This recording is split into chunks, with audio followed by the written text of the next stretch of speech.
오늘 또 말씀을 통해서 우리에게 주시는 꼭 필요한 은혜가 있을 줄로 믿습니다.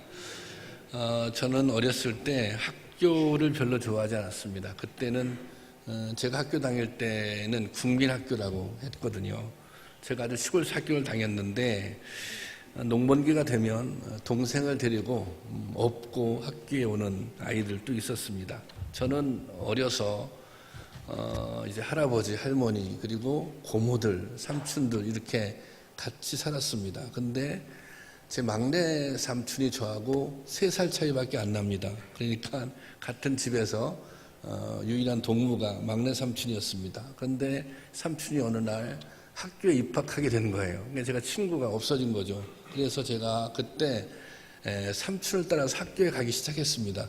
저도 초등학교에 들어갔어요. 그래서 초등학교를 제가 3년 동안 다녔습니다. 1학년만. 삼촌은 계속 올라가고 저는 1학년만. 그래도 그 학교에서 선생님이 뭐라고 하지 않으셨어요. 그래서 정말 1학년이 되니까 학교가 너무 재미없고 심심한 거예요. 그런데 그 시절에 제가 아주 좋아했던 학교가 하나 있었습니다. 자주 열리지 않아서 그렇지 그 학교는 바로 여름성경학교였습니다. 이 성경학교가 정말 재밌고 즐거웠습니다. 얼마나 재밌고 즐겁고 기대가 되었던지 성경학교 하기 전날에 막 마음이 설레서 잠이 안 오고 그랬어요. 제가 처음 태어나서 제 기억으로는 여자의 손을 처음 잡아본 것이 바로 성경학교 때입니다. 여름성경학교 때. 아마 여러분들도 여름성경학교에 관한 추억이 있을 것입니다. 영화부, 유튜브를 시작으로 어제부터 여름성경학교가 시작되었습니다. 아이들이 참 많이 모였는데 제가 아주 행복했습니다.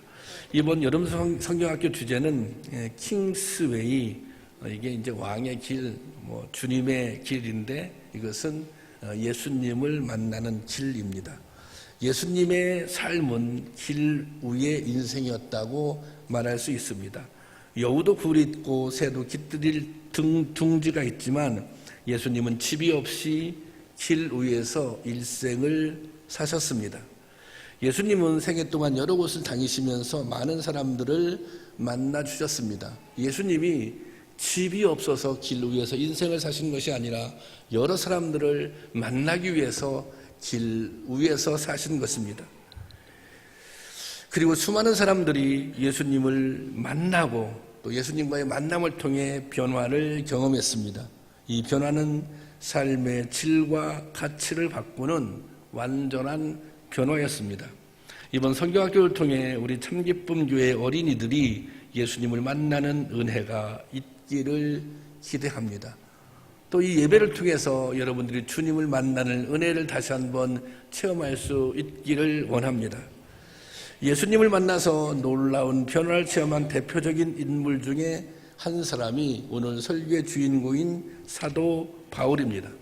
오늘 우리가 읽은 본문 말씀은 사도 바울의 회심 사건입니다. 바울이 예수님을 만나서 어떻게 변화되었는지, 예수님을 만나기 전과 예수님을 만난 후의 삶이 어떻게 다른지 그것을 생각해보며 은혜를 나누도록 하겠습니다. 첫 번째로 지금 사울은 다메섹 도상에 서 있습니다. 그런데 지금 그가 걷고 있는 길은 잘못 들어선 길입니다. 단순히 길을 잘못 들어섰다는 것이 아니라 그가 인생의 길, 믿음의 길을 잘못 들어섰다는 것입니다. 초대교회는 유대인들로부터 심한 박해를 받았습니다. 이 유대인들은 초대교회를 반민족적인 이단으로 주장했습니다. 사실 초대교회 스데반의 순교도 이런 상황에서 벌어진 것입니다. 스데반이 순교할 때 스데반 순교에 가장 앞장섰던 인물이 바로 사울이었습니다. 그는 그리고 그 환난을 피해 초대교회가 핍박을 당하자 초대교인들이 다 흩어졌어요. 그런데 이 사울은 흩어진 기독교인들을 끝까지 쫓아다니면서 괴롭히는, 핍박하는, 붙잡는 그런 일에 열심을 내었던 인물이었습니다. 오늘 본문 1절은 이렇게 시작합니다. 한번 읽어보겠습니다. 1절 시작.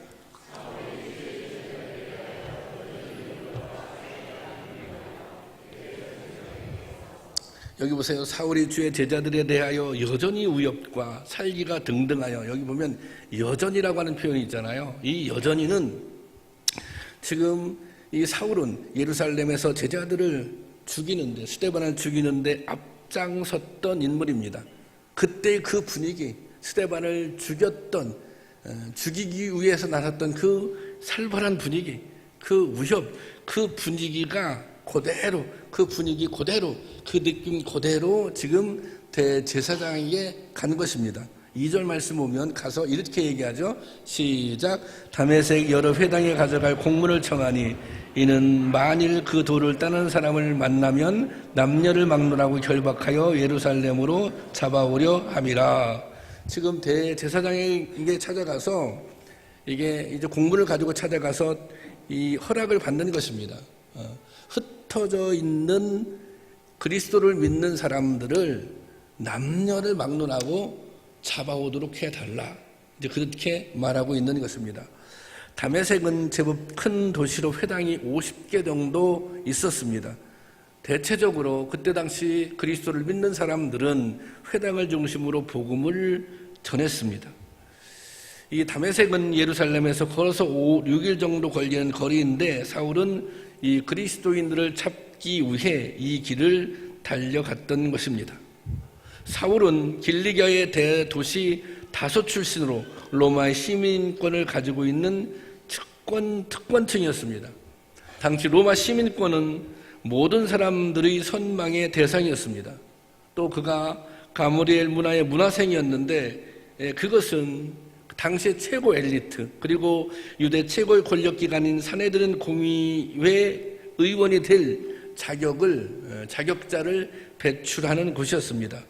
또 사울은 스스로 하나님을 뜨겁게 사랑한다는 자부심이 강했습니다.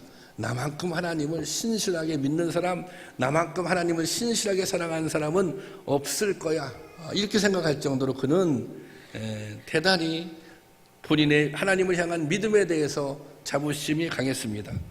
그런데 오히려 그 강한 자부심, 강한 하나님에 대한 열심이 그리스도인들을 박해하게 된 것입니다. 그러니까 이 사울이 가지고 있는 자부심과 열정, 하나님에 대한 자부심과 열정은 하나님을 향한 믿음이지만, 하나님을 향한 열심이지만 하나님의 뜻에 합당한 것은 아닙니다.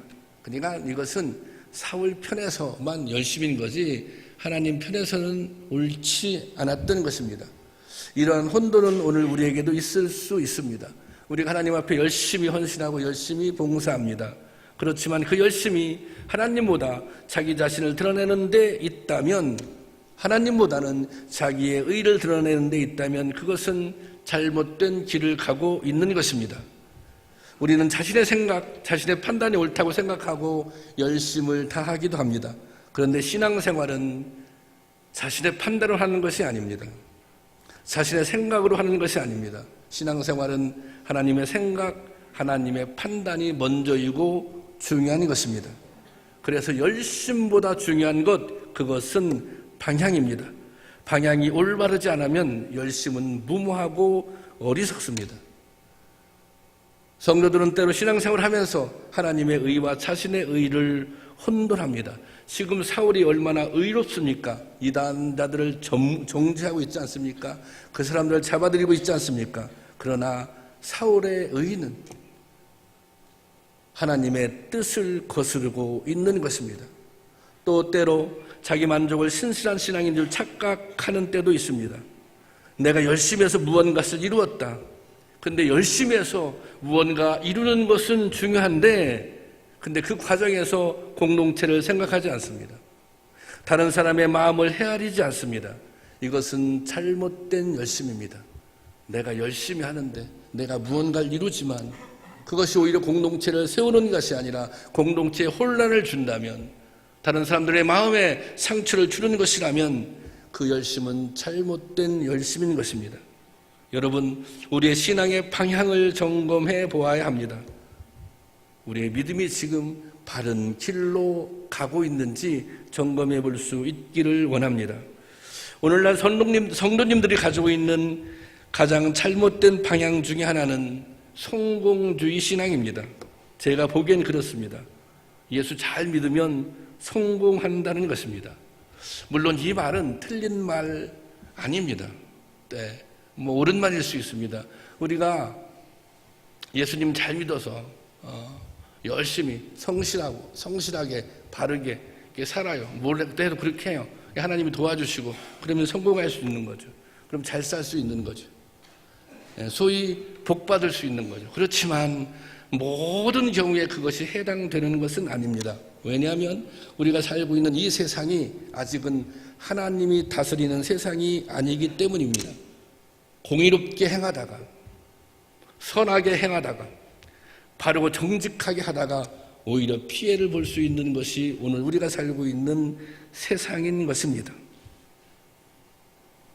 오늘날 잘못된 성공주의 문화가 교회와 성도들을 병들게 합니다. 성공주의의 특징은 무엇입니까? 성공주의는 결과만을 중요하게 생각합니다. 그래서 반칙을 해서라도 결과만 좋으면 되는 것입니다. 사실 이런 성공주의가 오늘날 한국 사회를 병들게 만들었습니다. 얼마 전에 이 교육부 행정관이 그런 말을 했잖아요. 그래서 아주 온 나라가 발칵 뒤집었잖아요. 국민의 99%는 개돼지다. 자신은 상위 1%라고 이 사람은 생각하는 거예요. 그래서 자신은 지금 현재 상위 1%고 상위 1%가 되기 위해서 열심히 노력했다는 거예요. 99%는 필요가 없다는 거예요. 그 사람들의 얘기는 들을 필요도 없다는 거예요. 이게 무엇입니까? 이것이 성공주의가 가져온 폐해입니다. 나만 1% 안에 들면 돼. 수단과 방법을 가리지 않고 거기에 들어가면 돼. 문제는 이런 생각을 가지고 있는 사람들이 많이 있다는 것입니다. 여러분, 인생은 결과만 중요한 것이 아닙니다. 과정도 중요합니다. 특히 신앙생활은 그렇습니다. 결과만 중요한 것이 아닙니다. 과정이 중요합니다. 우리의 삶의 과정이 하나님 보시기에 부끄러움이 없어야 한다는 것입니다. 우리의 인생의 여정이 공의로워야 한다는 것입니다. 여러분, 만약 신앙생활의 목표가 성공이라면, 신앙생활의 목표가 출세하는 것이라면, 신앙생활의 목표가 자기 의의를 드러내는 것이라면 그것은 방향이 잘못된 것입니다. 잘못된 길을 가고 있는 것입니다. 여러분, 오늘 우리의 모습은 어떻습니까? 바른 길로 가고 있습니까? 주님이 주시는 말씀을 통해 바른 방향으로 가고 있는지 자신을 점검해보는 은혜가 있기를 주님의 이름으로 축원합니다.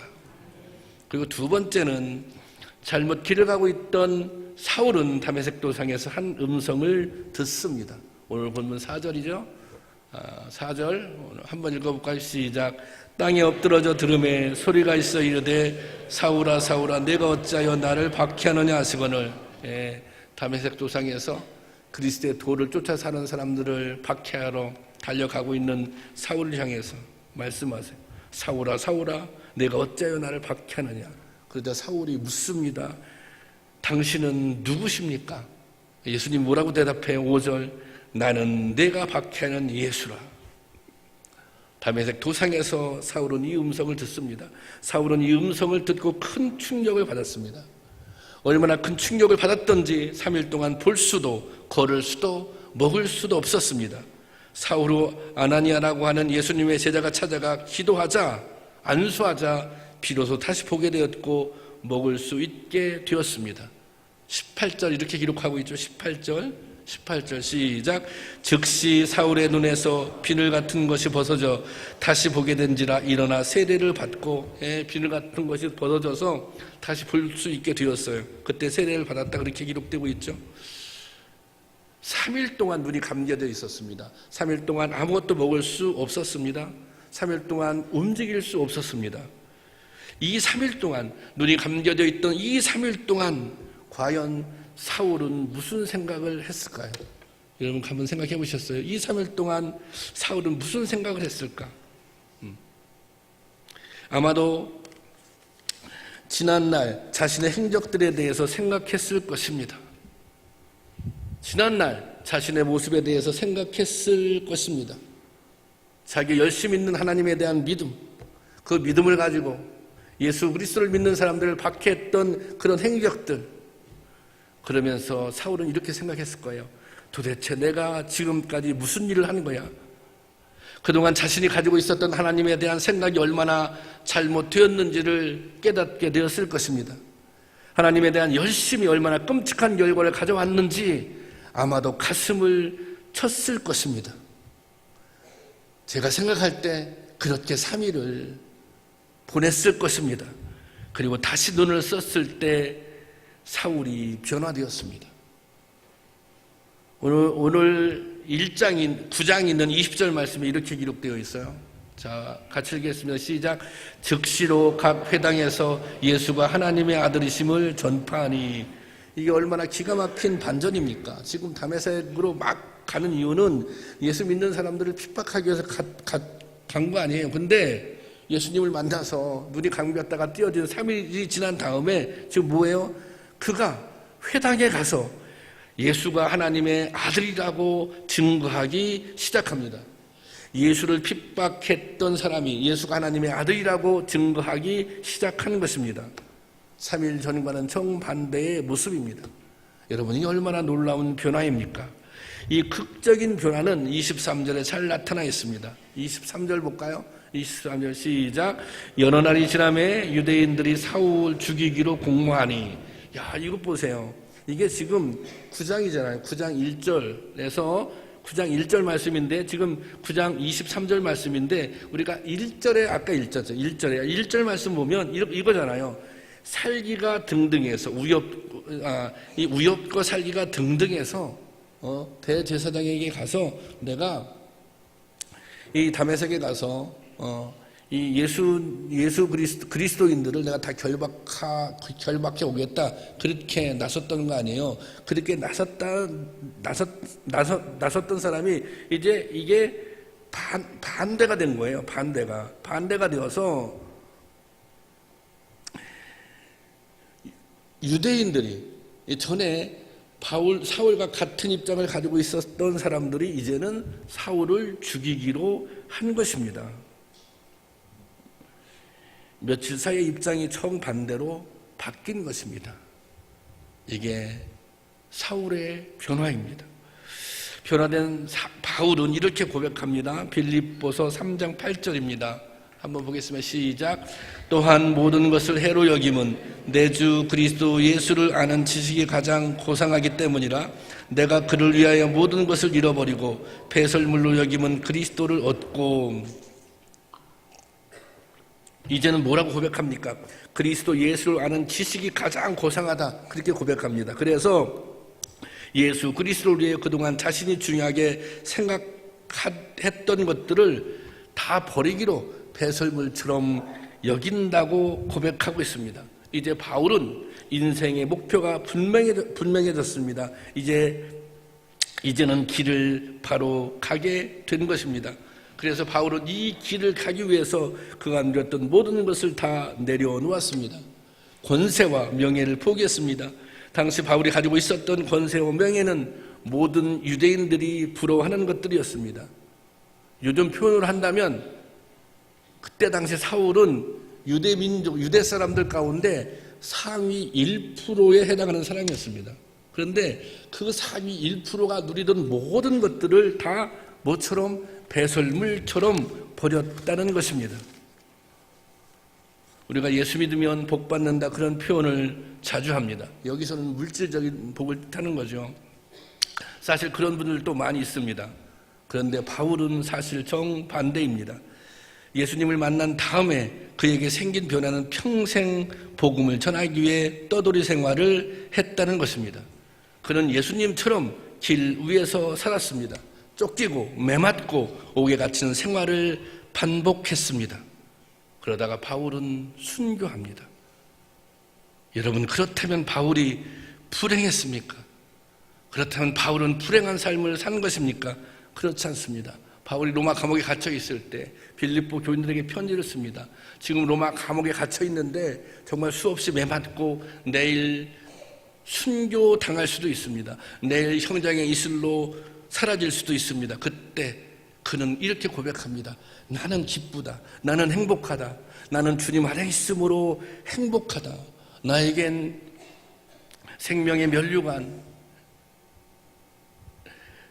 면류관이 준비되어 있으므로 나는 행복하다. 그렇게 고백합니다. 사실 바울은 제대로 진정한 복을 받은 사람인 것입니다. 여러분, 도대체 어떤 힘이 사울을 이렇게 변화시켰습니까? 어떻게 이 사울의 변화를 설명할 수 있겠습니까? 근데 여러분, 이것이 복음의 능력입니다. 이것이 성령의 능력입니다. 이것이 진정 주님을 만난 자의 모습입니다. 오늘 우리에게도 예수님을 만난 은혜와 체험이 있다면 무엇인가 분명한 변화가 있어야 합니다. 주님을 만난 이후 내 삶, 내 모습, 나의 태도는 어떻게 변화되었습니까? 우리가 예수님을 만났다면 우리에게도 변화의 증거가 있어야 하는 것입니다. 우리가 주님을 만났다고 말하지만, 우리가 은혜 받았다고 말하지만 아무것도 변한 것이 없다면 아직도 주님을 제대로 만나지 못한 것입니다. 여러분들은 예수님을 만나셨습니까? 은혜를 받으셨습니까? 그러면 구체적으로 무엇이 변하셨습니까? 마음이 좀 더 따뜻해졌습니까? 더 겸손해지셨습니까? 상대방을 배려하는 마음이 깊어졌습니까? 인격이 좀 더 성숙해지셨습니까? 헌신의 강도가 높아졌습니까? 도대체 무엇이 변했습니까? 아무것도 변한 것이 없다면 그것은 주님을 만난 것이 아닙니다. 아무것도 변한 것이 없다면 그것은 은혜 받았다고 말할 수 없는 것입니다. 여러분, 주님을 만나기를 사모하시기 바랍니다. 주님을 만남으로 변화의 영이 우리 가운데 임하기를 사모하시기를 바랍니다. 여러분, 우리는 좋은 교회를 만들고 싶습니다. 건강한 교회를 만들고 싶습니다. 그럼 여러분, 좋은 성도가 되고 싶습니까? 좋은 성도님들이 되고 싶습니까? 변화의 영이 우리 가운데 임하면 좋은 성도 되는 것입니다. 요즘 이야기를 들어보면 우리 가정에 문제들이 많이 있습니다. 부부 관계도 갈등이 있습니다. 자녀, 자식 간의 관계에도 갈등들이 있습니다. 여러분, 좋은 가정을 세워보고 싶습니까? 좋은 남편이 되고 좋은 아내가 되고 좋은 부모가 되고 싶습니까? 그러면 이 변화의 영을 사모하시기 바랍니다. 변화의 영이 임하면 자신의 부족했던 점이 깨달아집니다. 변화의 영이 임하면 자신의 문제가 보이기 시작합니다. 상대방의 잘못과 허물만 보였는데 자신의 허물이 보이기 시작합니다. 잘못된 길을 걷고 있다면 깨닫고 돌이키게 합니다. 그래서 우리를 새롭게 변화시킵니다. 그래서 오늘 우리에게 필요한 것, 변화의 영이 필요한 것입니다. 이것은 저에게도 필요하고 여러분에게도 필요합니다. 바라기는 이 시간에 주님을 만남으로 이 변화의 영이 우리 가운데 임하기를 주님의 이름으로 축원합니다. 그리고 마지막으로 다메섹에서 예수님을 만난 이후 사울은 완전히 달라졌습니다. 인생의 가치관과 목표가 달라졌습니다. 삶의 태도가 달라졌습니다. 이제 그에게 가장 중요한 것은 오직 복음뿐입니다. 그는 복음을 전하는 일에 온 삶을 걸었습니다. 예수님을 핍박하던 자가 예수님 때문에 핍박당하는 자가 되었습니다. 그는 기꺼이 출세를 포기하고 10년 동안 아시아와 유럽을 넘나들며 복음을 증거합니다. 그리고 마침내 복음을 증거하다가 순교하게 됩니다. 사도행전 20장 24절 말씀 보면 다 같이 한번 보겠습니다. 시작.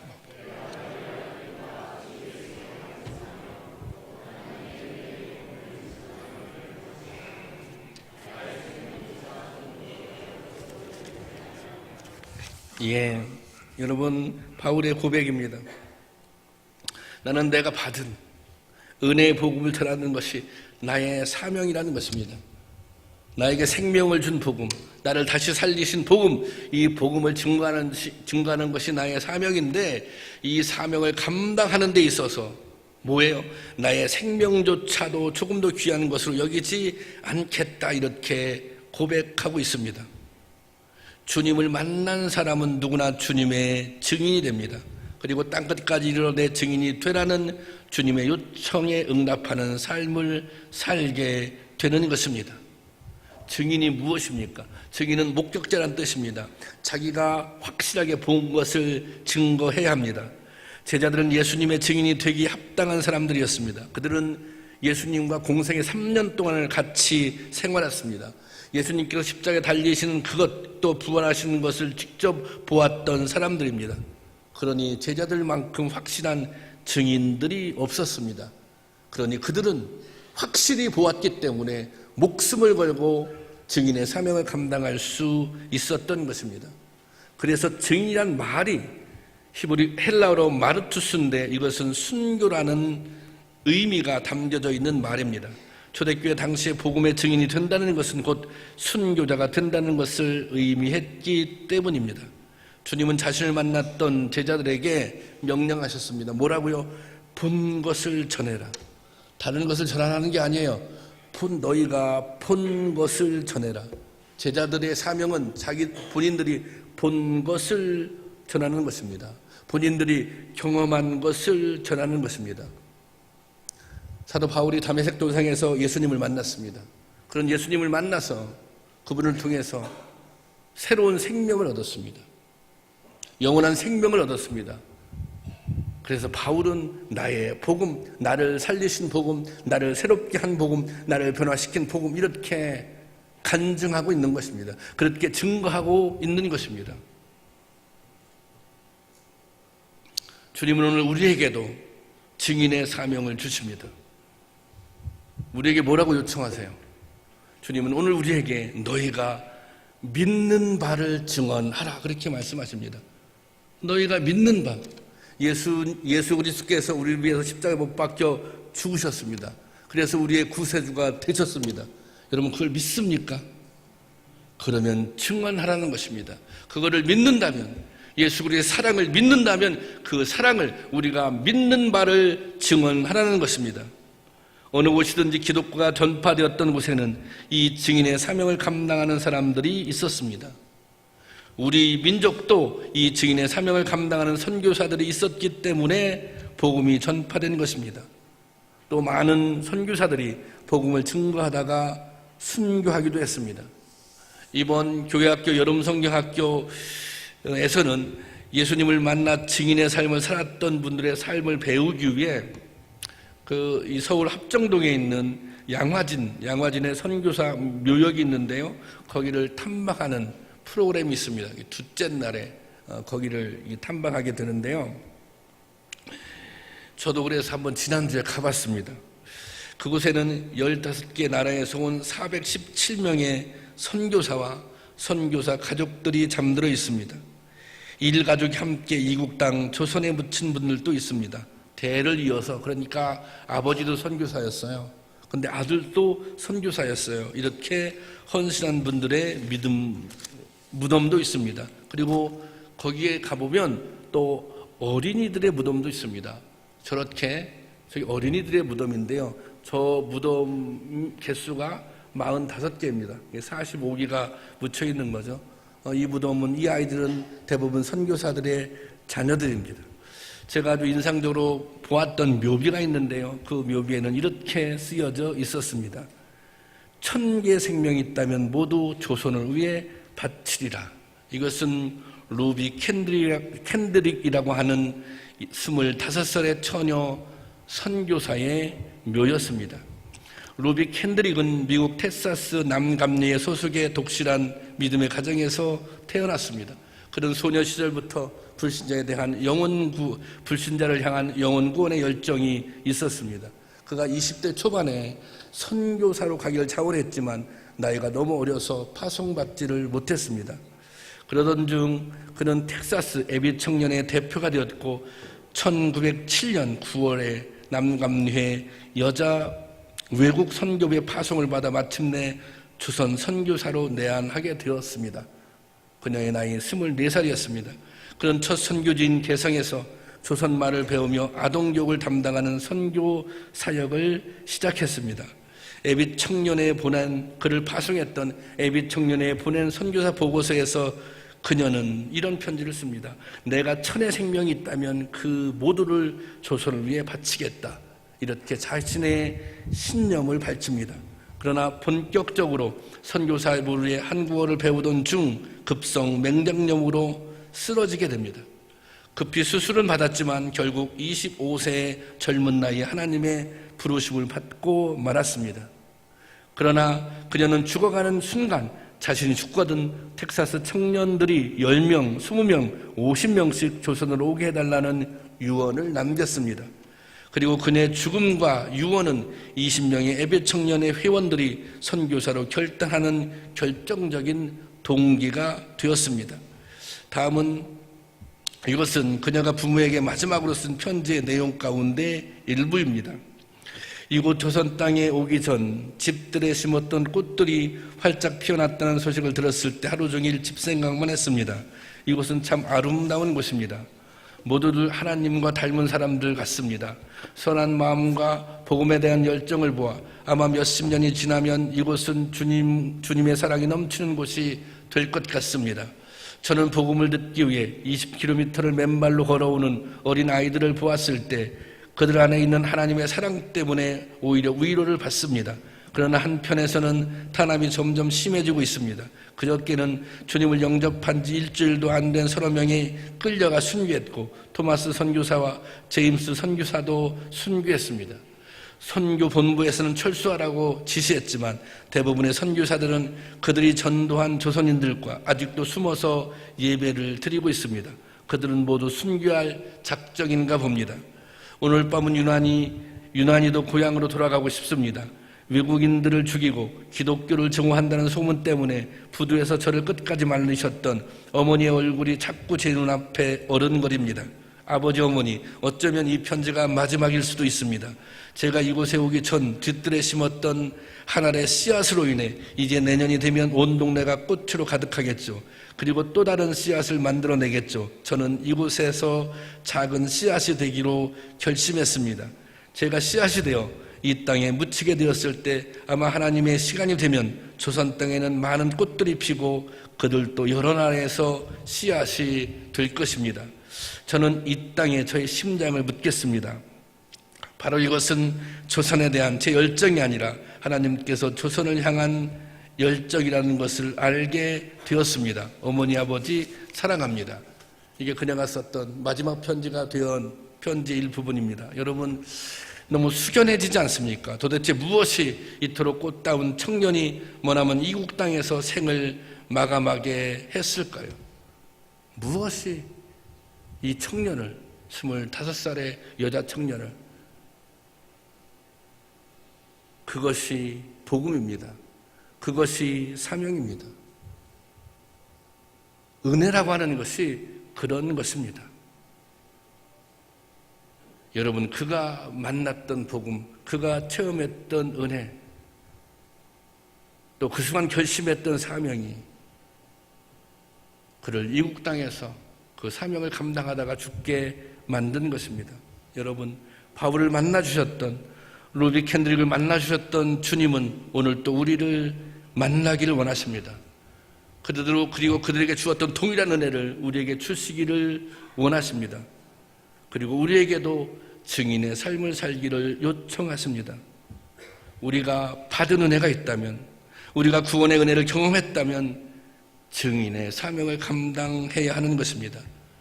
우리가 바울처럼, 루드 캔드릭처럼 먼 곳에 나가서 무슨 생명을 다 바쳐 복음을 증거하지 않더라도 우리의 삶의 자리, 여러분의 삶의 자리, 여러분의 가정에서, 여러분의 일터에서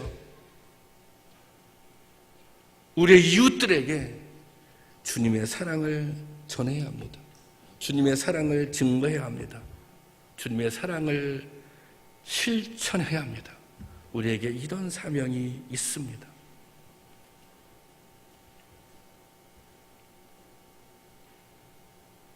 우리가 이 마음으로 주님께서 우리에게 베풀어 주셨던 그 은혜, 그 사랑,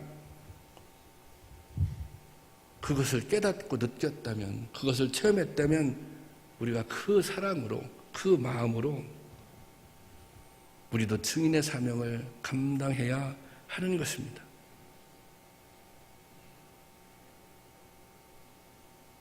이 사명을 감당하는데 먼 곳을 보지 마시고 우리 가장 가까이에 있는 나의 삶의 자리에서, 나의 가정에서 그 사랑을 실천하고, 나의 일터에서 증인의 사명을 감당하고, 우리의 가까운 이웃들에게 증인의 사명을 감당할 수 있기를 원합니다. 우리의 삶의 자리에서 주님의 사랑을 전하고 증거하고 실천할 수 있는 저와 여러분이 될 수 있기를 주님의 이름으로 축원합니다.